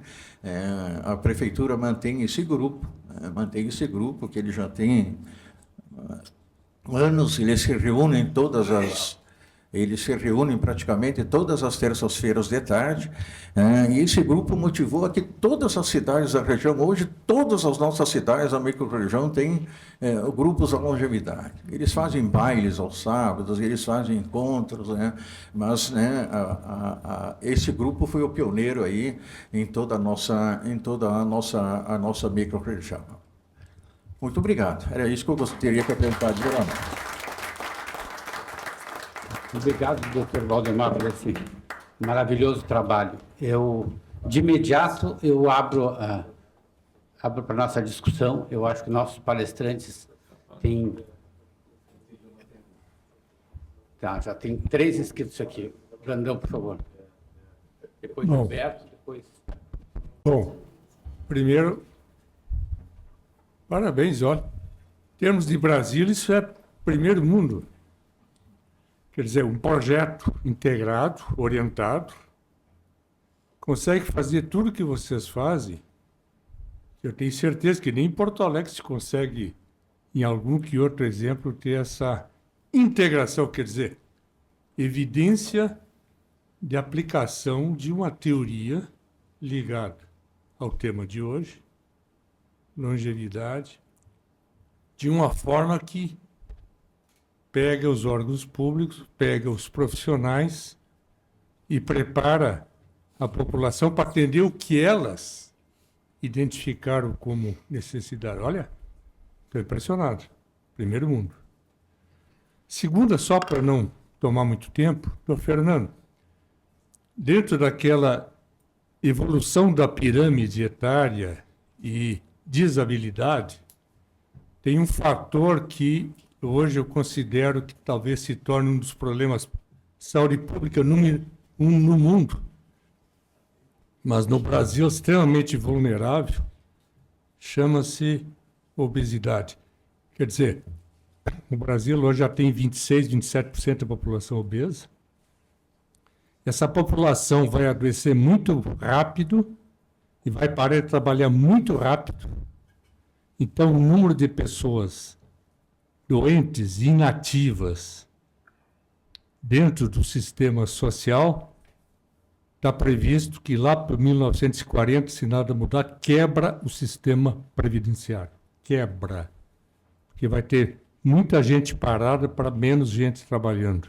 Seja pelo aumento da faixa etária, seja pelo aumento de pessoas com doenças complexas e comorbidades que vão custar muito dinheiro para resolver, relacionado ao problema da obesidade. Eu considero que a obesidade vai ser o problema número 1 de saúde pública em muitos lugares, Estados Unidos, Brasil. E o problema da obesidade é que ela vai crescer muito nas classes mais desfavorecidas que comem pior. Então, só para dizer que essa distribuição da pirâmide e gente que não trabalha e desabilidade vai crescer. Era só esse comentário. Obrigado, Brandão. Gilberto, por favor. Queria cumprimentar, achei muito interessante essa sessão. Nós, na oncologia, acompanhamos em saúde pública uma transição que teve a ver com o controle das principais causas de mortalidade na área cardiovascular, e isso teve um impacto direto na sobrevida maior da população, e aí os tumores que têm a ver com idade, por exemplo, câncer de mama, próstata, assumem um papel mais preponderante e fazem essa transição, digamos assim, de que passe de um predomínio de doenças cardiovasculares como fator de morte para câncer em muitos países. A minha pergunta é o seguinte: Quando se analisa o impacto em mortalidade desses fatores cardiovasculares, que eu me recorde, hipertensão arterial como fator assim, isolado é um dos mais impactantes em mortalidade dentre os fatores cardiovasculares. Me corrijam. A minha pergunta é, como é que é isso em Veranópolis? Vocês identificaram, por exemplo, que essa longevidade maior tivesse a ver com alguma vantagem num desses fatores de maior mortalidade cardiovascular, por exemplo? O que nos surpreendeu bastante nesse estudo aí dos 80 a mais é um alto índice de hipertensão. Diabetes muito pouco, né? Tabagismo negativo, mas a gente tinha sim um alto número de hipertensos. Mas tu vês que isso, sei lá, se isso dá para dizer que foi equilibrado, né, pelas outras situações desses idosos. Esses idosos eram idosos que caminhavam muito, né? Enfrentaram a época da imigração italiana, e não tinha veículo, não tinha nada. Esse pessoal caminhava, trabalhava braçal, né? Então, não sei se isso, né, Gilberto, equilibrava a situação. Agora, realmente, né, tinha um grupo grande de hipertensos desses idosos aí. Agora, o diagnóstico de hipertensão e o tratamento, isso aí, vocês têm esses dados bem claros em Veranópolis? Tem alguma diferença, não? Não, esses idosos todos foram atendidos, né? Todos a hipertensão a gente tentou, né, buscar e controlar deles, aí. Mas era uma situação que chamava atenção. A dieta desses idosos italiana aí, como o Moriguchi chamou a atenção, a gente acha que tem muita gordura, né? A primeira impressão nossa diz para os caras comem queijo, os caras comem salame, os caras... mas assim, nós analisamos a alimentação deles, Gilberto, e a gente fez a dosagem de... Né, Emílio? O Emílio também pode explicar melhor isso. Fez a dosagem de... a percentagem de proteínas, a percentagem de carboidrato, a percentagem de gordura que tinha no alimento. A gente fez toda essa dosagem. Eles comiam um prato de comida e o mesmo prato de comida que eles comiam, eles deixavam de lado, tu entende? E a gente analisava isso. E nos surpreendeu que o índice, que a parte, né, lipídica era baixa, né, Emílio? Não era tão alta como Baixo sódio e baixa gordura. E eles caminham mais que a média, ou andam de bicicleta mais? Tem alguma coisa assim, né, de exercício? Quem conhece Veranópolis... Mas isso da hipertensão realmente é uma situação um pouco até paradoxal, né? Naquela época, a minha impressão é que era uma situação paradoxal, muito hipertenso. Mas todos com mais de 80 anos, autônomos ainda, em vida ativa, Gilberto. Acho que era o vinho, né? Talvez, né? Não sei.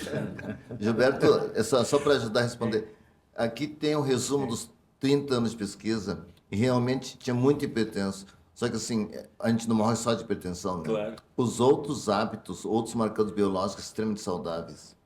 Então assim, eu até vou fazer aqui, não é propaganda, mas vou deixar um para a academia. E eu trouxe 5, tá? Quem quiser está à disposição, tá? Esse aqui é uma doação para trilha de longevidade. E quem quiser comprar tem na Amazon também. Aqui tem o resumo dos 30 anos de pesquisa. E fala aí, nós falamos, tem muito hipertenso, mas por incrível que pareça, a consequência da hipertensão, que seria AVC, cardiopatia isquêmica, é muito baixo. E aí, quando está balanceado sem nenhum tabagista, estilo de vida bastante saudável. Está escrito aqui. Certo. Pouca gente obesa, Gilberto, nesses pacientes por nós.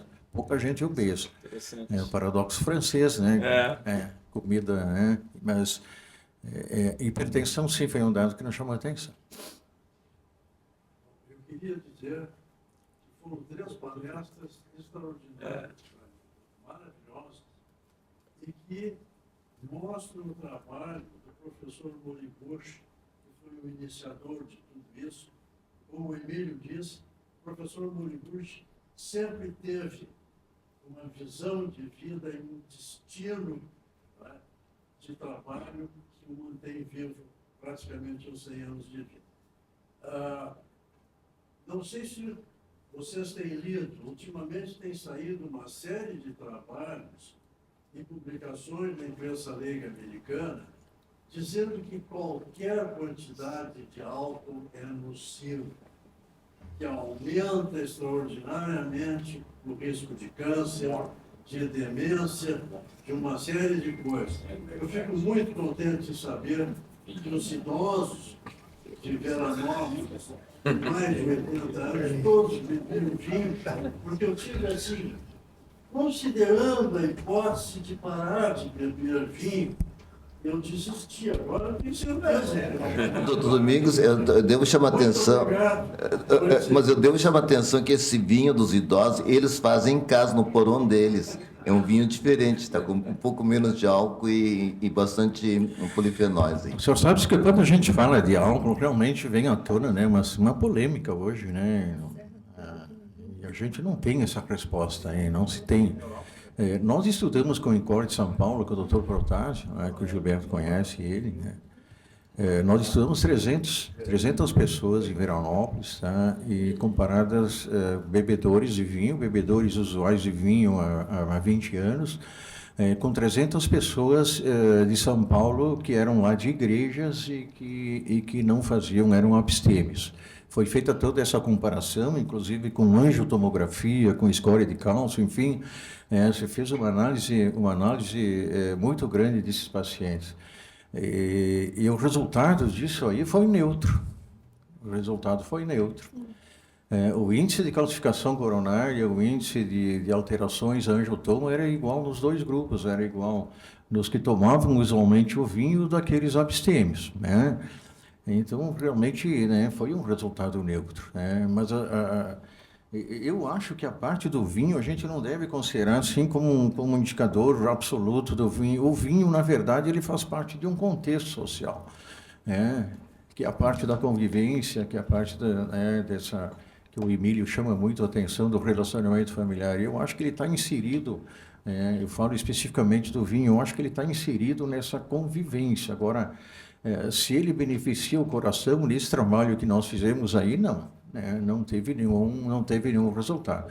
A única coisa que mostrou de diferença nos dois grupos é que os que bebiam vinho tinham HDL, né, que é o colesterol bom, um pouco mais elevado do que aqueles dos abstêmios, né? Essa foi a única alteração estatística significativa que esse trabalho mostrou. Mas não favoreceu, né, o índice de alterações alteroscleróticas que foram observadas. Essas pessoas foram estudadas aqui no Moinhos, foi feito angiotomo aí no Moinhos, né? A gente conseguiu um subsídio para fazer esse trabalho. Então, é um trabalho muito bem feito pelo INCOR de São Paulo, e realmente não mostrou o efeito benéfico no vinho em placas ateroscleróticas, né? O Dr. Protásio acha que os bebedores de vinho poderão ter uma placa aterosclerótica diferente, né, mais estável, né?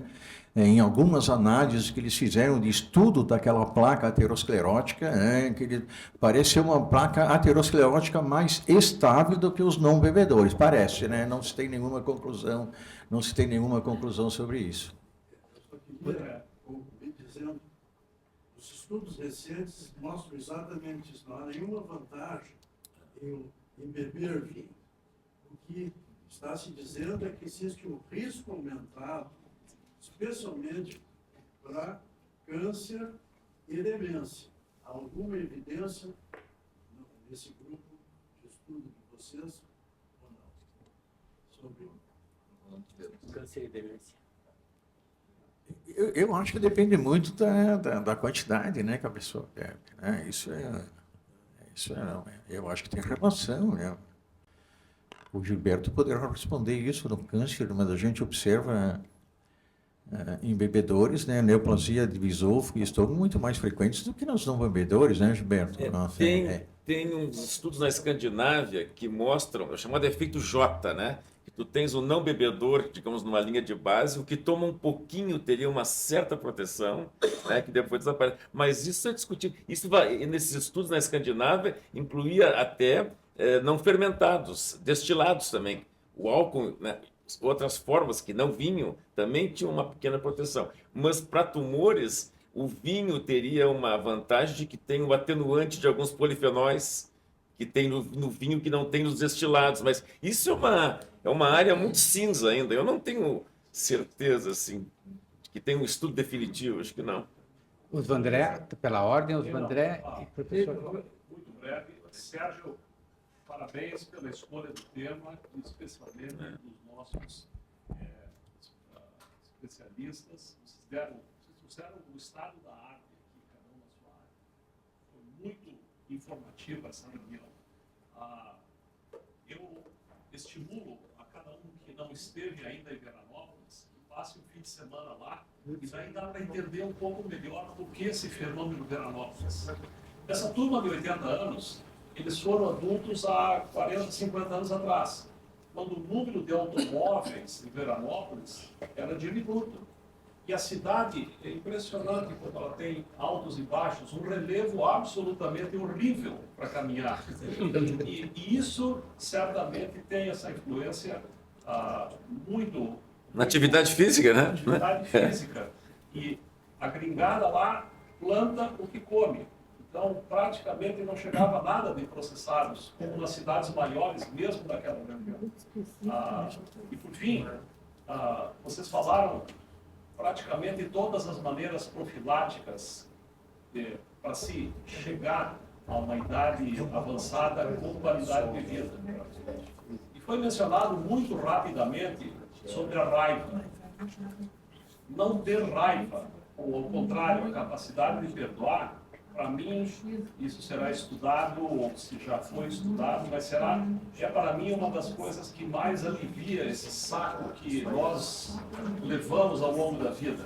E quando você consegue, de fato, deixar a raiva de lado, ou entendê-la e buscar o perdão, isso sim é uma libertação impressionante. Eu vejo na minha geração, nos meus amigos mais próximos. Parabéns.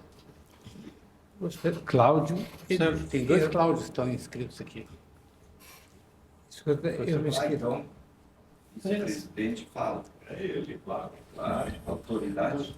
Bom Depois tem dia. outro Cláudio, depois tu. Escuta, eu me inscrevi também. E o outro Cláudio aqui está horas. Muito Cláudio. Muito bem, bom dia a todas e a todos. Eu queria inicialmente cumprimentar os colegas pelas 3 excelentes exposições e também queria registrar, não sei se já foi registrado, que hoje nós tivemos uma perda na cultura gaúcha com o Luiz Fernando Veríssimo, que foi um exemplo de cidadão, de autor, de pensador, que trouxe uma série de contribuições ao longo de sua vida. E me agradou particularmente, por razões óbvias, a ênfase dada ao convívio, ao aspecto emocional, à possibilidade de ter pessoas com quem o velho confia. Também é chamado, em outras pesquisas, de pelo menos um confidente. E esse elemento me parece que se verifica, por exemplo, numa pesquisa que nós fizemos com uma população de velhos que vivia ao redor do Hospital de Clínicas. Um dos achados sobre a depressão é que o único fator que foi identificado como contribuindo para uma proteção maior da depressão era a existência de alguma pessoa com quem o idoso convivia. Os mais solitários tinham mais depressão. Alguém que tinha pelo menos um confidente ou algum companheiro tinha menos presença da depressão e isso ficava protegido. Então, eu acho que essa ênfase que foi dada à importância do convívio, a importância, essa frase é muito interessante que o Moriguchi falou, né? Não importa exatamente o que se come, mas com quem se come. Isso é um achado científico e é um achado da observação que nós fazemos, de modo que eu acho que é essencial. Veranópolis e todo o trabalho que vocês fazem é um motivo de orgulho para todos nós e é um bom exemplo, especialmente porque eu vejo que aqui temos uma população, nesta sala de 80 a mais, e é muito bom que a gente possa ter esses dados e ajudar os nossos pacientes a encaminhar suas vidas de uma maneira mais saudável. Muito obrigado. Primeiro, eu queria agradecer essa oportunidade. Queria agradecer essa oportunidade com essas 3 aulas. Eu só tenho uma curiosidade. Qual é o índice? Porque os números que vocês apresentaram são, assim, uma alegria para nós. Mas, por exemplo, o câncer de próstata, que é um câncer de idosos, mas eu não vi na foto nenhum afrodescendente. Qual é o percentual? Então, não vai ter câncer de próstata lá, assim como você vê nos Estados Unidos, como você vê no Nordeste aqui. Tem, professor. Tem. Só não apresentamos dados, né? Mas comparando, que sempre fazemos estudo populacional, né? Comparando, realmente é bem menos. É bem menos. Agora, outra pergunta. Vocês fazem uma investigação, examinam os pacientes, exames e tal. E daí, se vocês diagnosticam alguma doença, Alzheimer, o que vocês fazem com o paciente? Eu vi que tem aí pacientes que vão tomar medicamentos. Sim. Vocês tratam esses indivíduos? Sim, como disse, o trabalho justamente era de demência e doença de Parkinson, era realmente tu ter um diagnóstico correto da doença de Parkinson. Certo? Esses pacientes, obviamente, se tem um diagnóstico que o tremor seja parkinsoniano, eles recebem a medicação. A demência ainda, o Emílio, acho que pode, o Renato podem falar com mais propriedade do que eu, a demência ainda tem algumas drogas experimentais aí. E essas drogas experimentais, elas poderão ser úteis naqueles pacientes, né, pré-clínicos, né, que a doença ainda não teve nenhuma manifestação, ou naqueles com demência leve. Talvez não se tenha essa resposta aí. Não se tem drogas aí já, tem, né, Emílio, parece que não, o efeito não é tão, né, como se esperava, né, como os trabalhos mostraram, mas o que a gente quer lá, o que nós queremos lá em Veranópolis, primeiro é fazer o diagnóstico desse paciente. Tá? Esses pacientes com demência, eles são todos estudados, eles fazem eu podia ter trazido o protocolo aí, todos eles fazem ressonância, todos eles fazem uma série de exames de sangue, tá? Todos, e a partir daí eles são tratados lá pelos geriatras, né? São tratados pelos geriatras.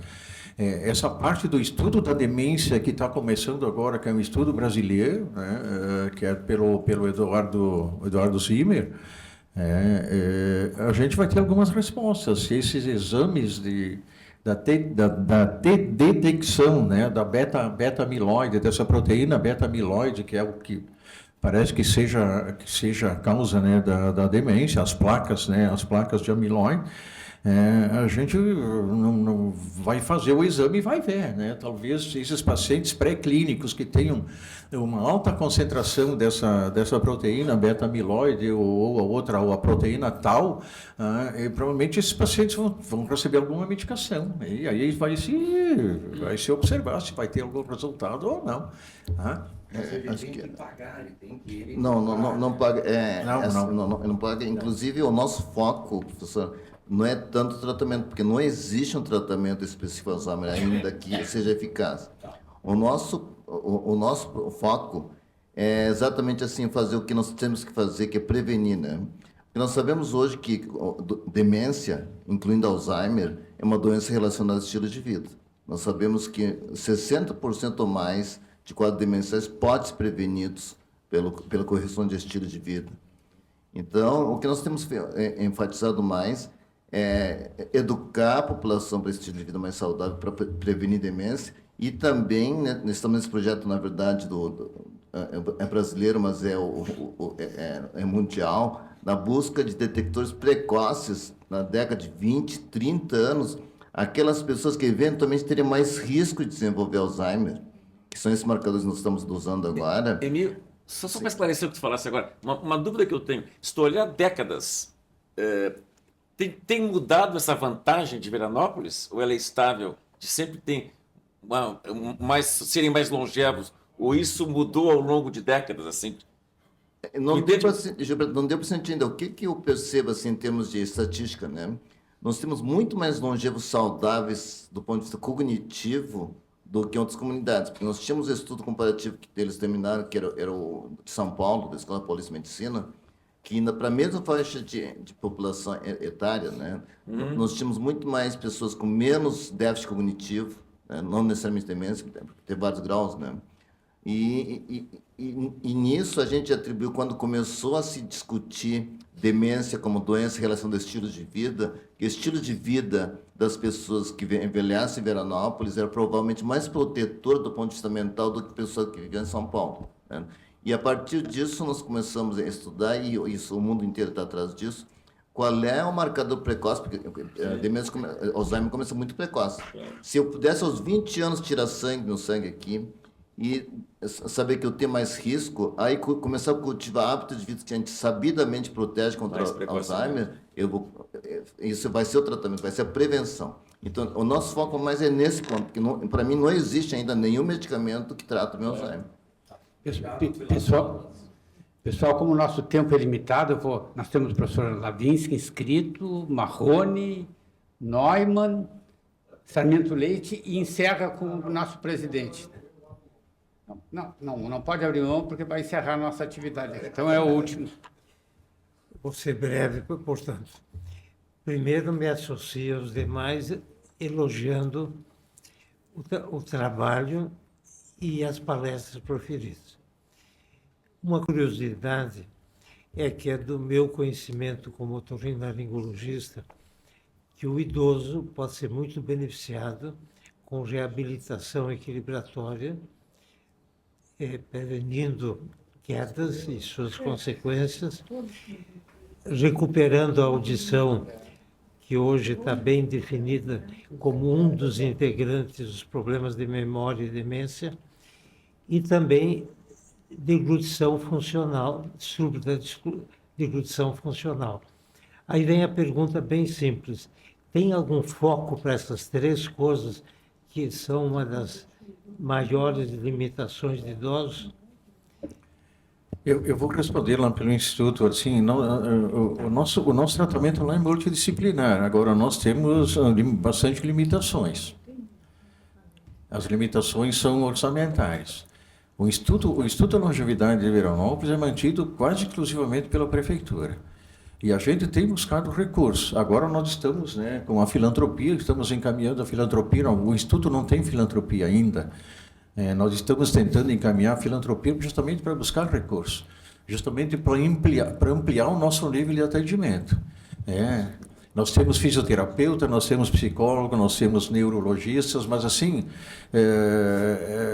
como é que eu vou lhe dizer? O horário deles é bastante limitado lá dentro, porque nós não temos condições de pagá-los.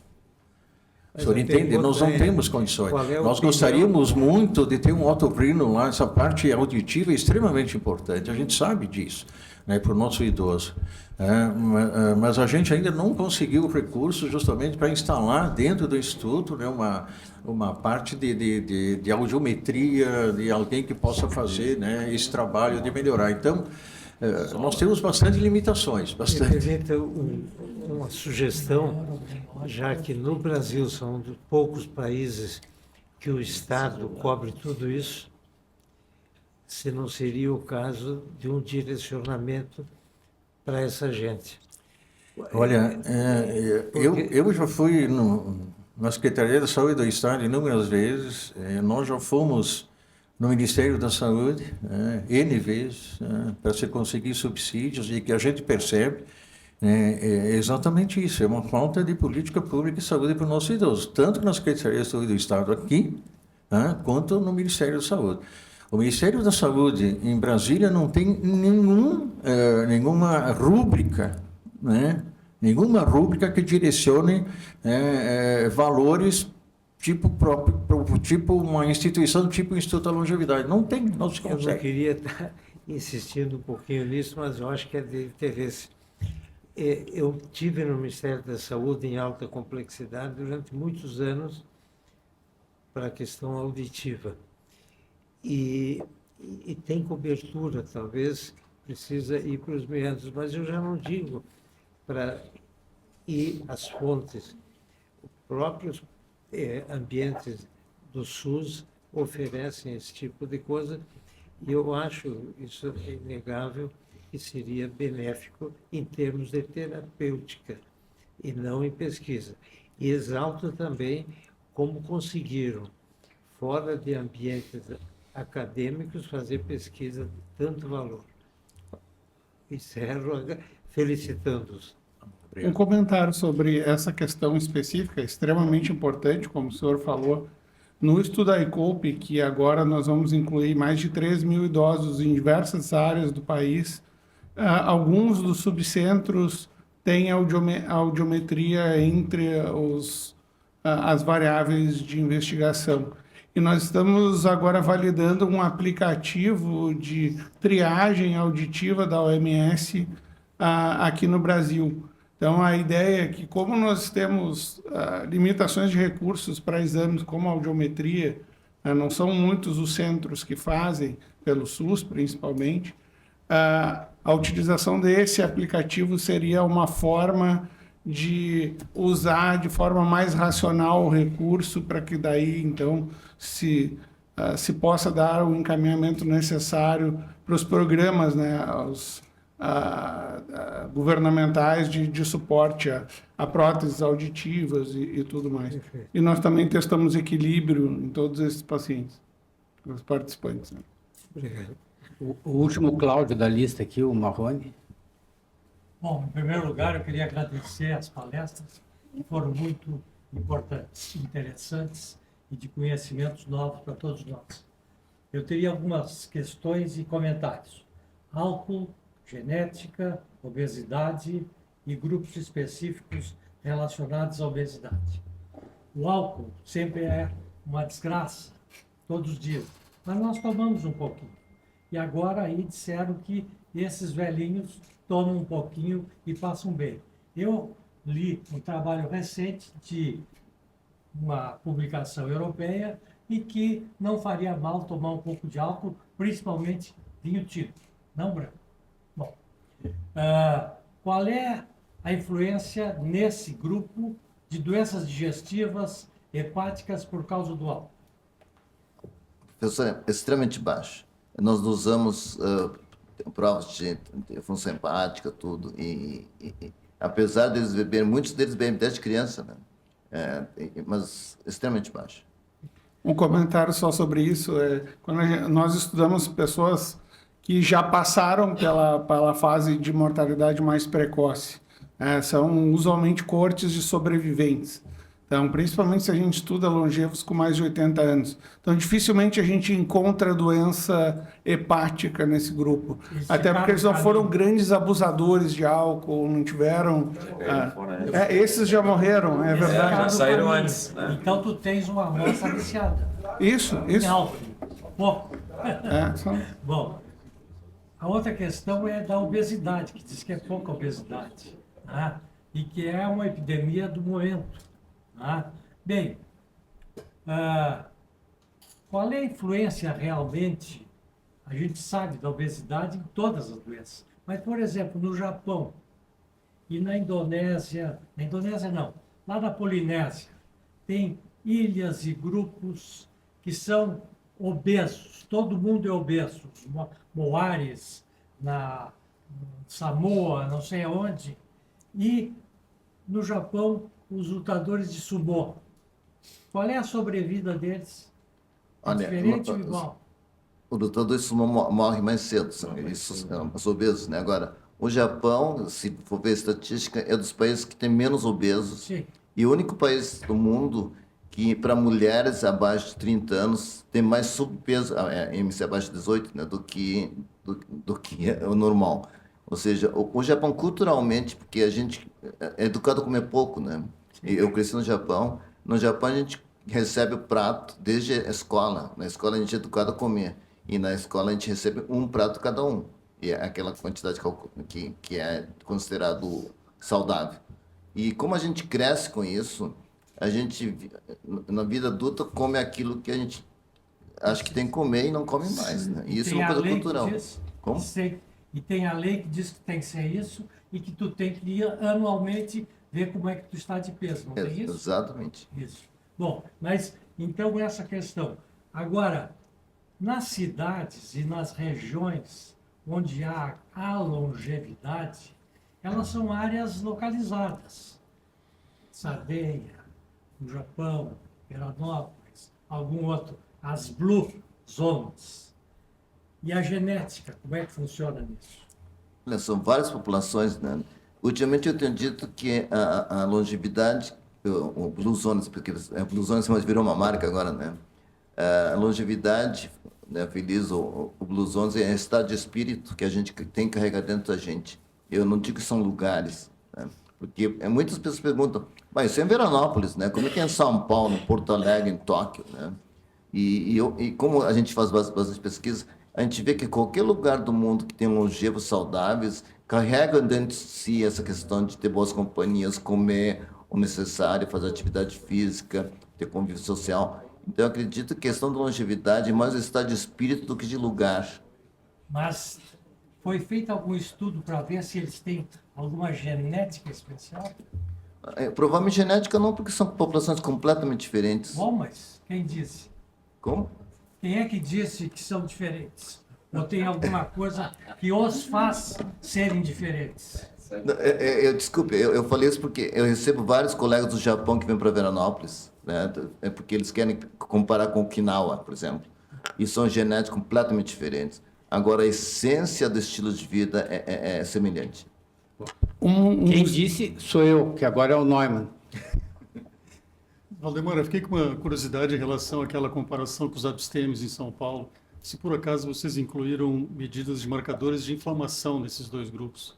Isso talvez pudesse ajudar a explicar esse empate, né, o efeito talvez anti-inflamatório do álcool, compensando o efeito deletério do álcool. E pudesse ajudar a gente a entender isso. Estatisticamente, a única coisa que mudou, eu falei, foi o HDL. Todos os demais exames foram feitos, todos os mais exames, cara. Até as provas de função hepática das pessoas que bebiam e daquelas que não bebiam foram exatamente iguais, sabe? Não teve nenhuma diferença. E o PCR dessas pessoas também, ele não mudou, tá? Não mudou muito. O HDL era mais elevado, né? Era mais alto o HDL, né? O HDL bem mais alto. De uma média de 5 pontos mais alto. 42 para 47 foi a média entre abstêmios e não abstêmios. Eu pulei, desculpe, a indelicadeza, eu pulei Sarmento. Não é delicadeza alguma. O Emílio me conhece bem, eu acho que eu sou uma das... Assim, eu tenho um grande interesse pela estenose aórtica do adulto, que na prática é do idoso. A gente sabe que a taxa, a prevalência é fixa, em torno, globalmente falando. 3% da população com mais de 75 anos de idade vai ter algum grau de estenose aórtica. A severidade, obviamente, vai variar. Mas quando é severa, e já tem estudo mostrando até que na moderada assintomática, mas sobretudo na severa, a intervenção muda não só a questão da qualidade de vida, como também, é difícil falar em expectativa de vida da população 80 plus, mas que a gente aumenta a expectativa de vida nesse contexto também.